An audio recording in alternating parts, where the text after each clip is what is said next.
Within the last 3 years, we won all major GT events in the world.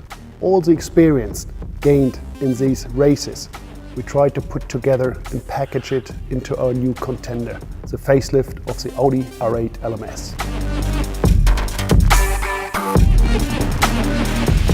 If you look into the stunning face of the new Audi R8 LMS, it's not just about the look.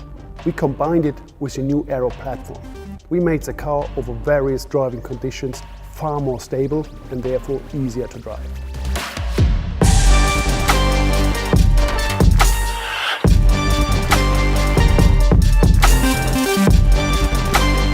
When it came to cooling, we also looked into details. For example, the hot rear brakes have quite an influence on the actual tire temperature. By cooling the rear brakes better, we have a more stable rear axle.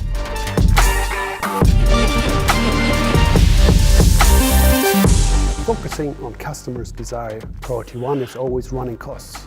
Running costs goes together with service intervals. So on the clutch, on the gearbox, we try to extend these even more by, for example, using different bearings on the gearbox.